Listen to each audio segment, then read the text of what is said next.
Olá, meus irmãos, vamos começar mais uma aula da EBD.3, a EBD que é Dinâmica Discipuladora e Digital. A aula de hoje é a aula de número 4, uma vida vitoriosa em células, falando um pouquinho da estrutura hoje. Vamos pensar um pouquinho como que é a estrutura de um pequeno grupo, de uma célula. Eu queria pensar com você nesse momento, o que Deus tem para o meu e para o seu coração. Primeiramente, quero ler com você o livro de Romanos, capítulo 12, versículos 4 e 5, diz o seguinte: pois assim como em um corpo temos muitos membros e todos os membros não têm a mesma função, assim também nós, embora muitos, somos um só corpo em Cristo e individualmente membros uns dos outros. E ainda, dentro dessa compreensão bíblica, eu quero ler com você Filipenses capítulo 2, versículos 1 e 2.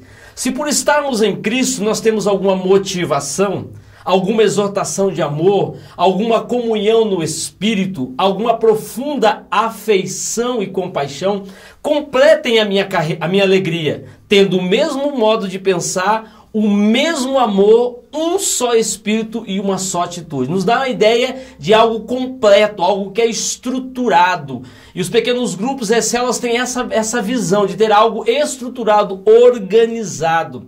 E ainda um outro texto, para a gente pensar um pouquinho, um texto de Paulo falando aos Gálatas, no capítulo 4, versículo 19, diz o seguinte: meus filhinhos, por quem de novo sinto as dores de parto, até que Cristo seja formado em vós. Então Paulo tinha no coração esse sentimento de formar, dar entendimento do corpo de Cristo, formar essa concepção de corpo. E aí nós vamos pensar um pouquinho agora quando pensamos nas células como algo estruturado.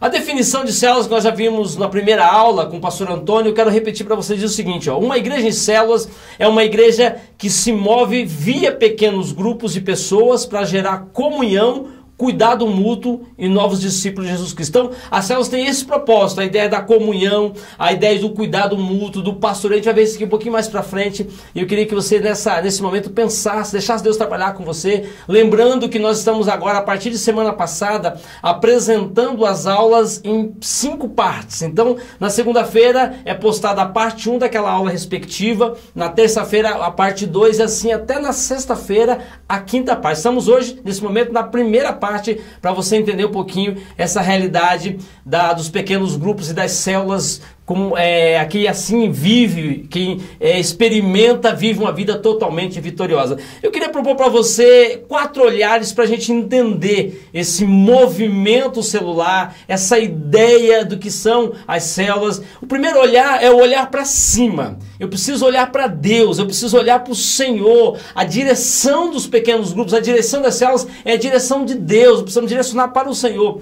O segundo olhar é um olhar para dentro.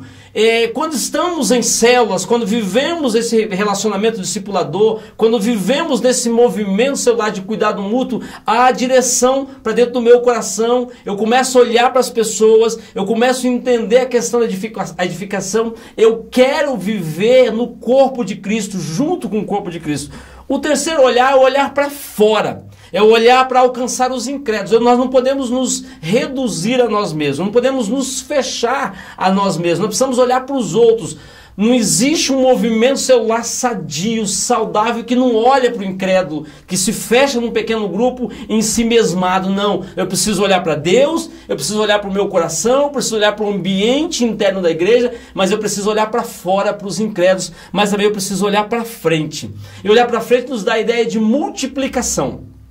Presta atenção numa coisa, é importante você gravar o que eu vou dizer agora para você. Uma célula sadia, saudável, tem que se multiplicar. A multiplicação é um processo natural. Ela não deve fechar naquele grupo e ficar muito tempo somente com aquelas pessoas. Ela precisa se abrir para outros. E a ideia da multiplicação é fundamental para que a gente possa ter esse olhar para as pessoas de fora, mas olhar também para a multiplicação. E aí, pensando um pouquinho, o que é então uma célula? Como é que funciona isso? Qual é o propósito? Precisamos entender que precisamos alcançar pessoas. Tá? Então, entender que as pessoas precisam ser alcançadas pelo poder do Evangelho. E quando eu estou numa célula que quer crescer, quer se multiplicar, ela olha para fora, ela alcança pessoas, mas também no ambiente celular, no ambiente da célula, no ambiente semanal, ao cuidado, ao pastoreio mútuo, um cuida do outro, um abençoa o outro, um ajuda o outro, um dá suporte para o outro,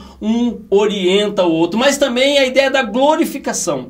Nós precisamos, numa célula, promover a glória de Deus. Meu querido, nós precisamos orar para que Deus abençoe pessoas, precisamos orar para que Deus cure pessoas, precisamos promover o reino de Deus e a glória de Deus. Então, o que seria essa célula? Eu estou, nesse primeiro momento, repetindo alguns termos para você entender um pouquinho, para você compreender e ficar muito claro no seu coração o entendimento do que é uma célula, como é que ela funciona, qual que é a realidade, o que permeia uma célula. Primeira questão importante, numa célula tem que existir relacionamentos multiplicadores. Ou seja, o que é o relacionamento multiplicador? É um cuidando do outro, é um dando atenção ao outro, um dando suporte para o outro. A Bíblia fala que devemos suportar uns aos outros. Suportar é dar suporte. Então, numa célula tem que acontecer um relacionamento multiplicador. Quando eu olho para o outro, quando eu abençoo o outro, quando eu cuido do outro, quando eu dou atenção para o outro, quando eu invisto na vida dele. E eu queria dizer uma coisa para você, todos nós, indistintamente, todos nós temos a condição, a capacidade e a direção do Espírito para cuidarmos de pessoas. Ah, mas eu não sei falar bonito, eu tenho dificuldades, eu tenho as limitações, eu tenho restrições. Sim, cada um tem a sua característica, cada um tem o seu jeito de ser, cada um tem uma forma de agir, mas você pode dar-se, você pode se entregar em benefício do outro. Essa caminhada ao lado de alguém é um relacionamento discipulador, para a gente entender melhor esse conceito. Mas também numa célula tem que haver um estilo de vida, ou seja, a célula precisa ser um estilo de vida.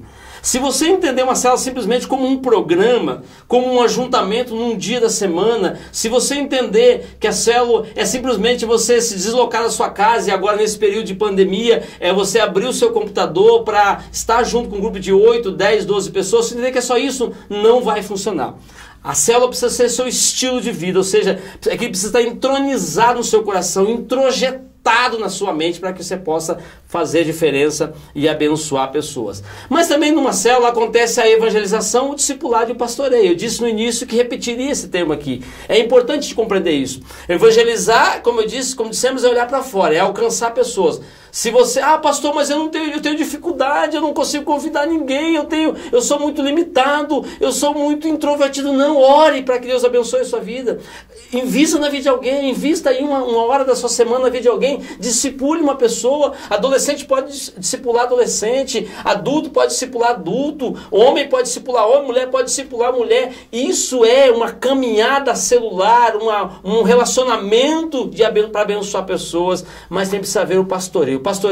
O pastor é aquele que conduz, o pastor é aquele que dá orientação, o pastor é aquele que ajuda, é aquele que leva o rebanho aos pés do Senhor. Então, todos nós, e dizemos isso aqui na Igreja Batista Novo Mundo, que nós temos vários pastores, embora não tenham os títulos, mas exercem o pastoreio. Outra coisa, numa célula, quando as pessoas são cuidadas e ensinadas, elas também cuidam de outra pessoa. Então, nós queremos ensinar, precisamos cuidar das pessoas, queremos ensiná-las a cuidar de outros também. E você pode cuidar de alguém. Você está vendo alguém cuidar de você. O que a pessoa fez com você, você vai fazer com o outro.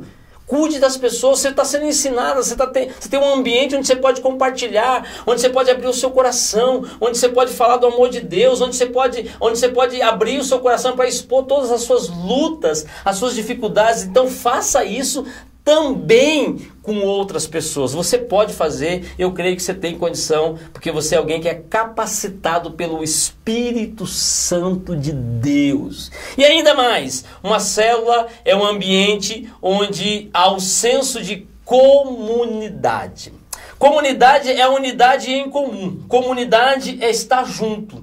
Eu não sei onde você mora, qual é o seu ambiente onde você habita. Eu, por exemplo, moro num condomínio. E num condomínio tem regras. Mas eu olho para o meu vizinho e eu dou um bom dia para ele. Esse dia meu vizinho aconteceu uma coisa interessante. Ele falou: senhor Rodrigues, eu posso colocar o meu varal aqui na sua garagem? Porque do meu lado não tem sol. Eu falei: claro, usa a garagem. E ele estendeu lá o seu varal para secar suas roupas. Isso é comunidade. A igreja é comunidade. O pequeno grupo é comunidade. Uma célula é onde há o relacionamento multiplicador. multiplicador, onde há um estilo de vida, onde há evangelização, discipulado, pastoreio, pessoas cuidando de pessoas, mas há o senso de comunidade. Nós estamos juntos, nós temos um ambiente onde podemos nos abrir, onde podemos abençoar, onde podemos ser abençoados. Então, essa é a parte 1 do nosso estudo dessa semana, da aula número 4, uma vida vitoriosa em célula, a parte estrutural. Daqui a pouco vamos entrar um pouquinho na parte estrutural desse estudo dessa semana. Que Deus te abençoe grandemente. Logo, logo voltaremos. Em nome de Jesus. Um abraço.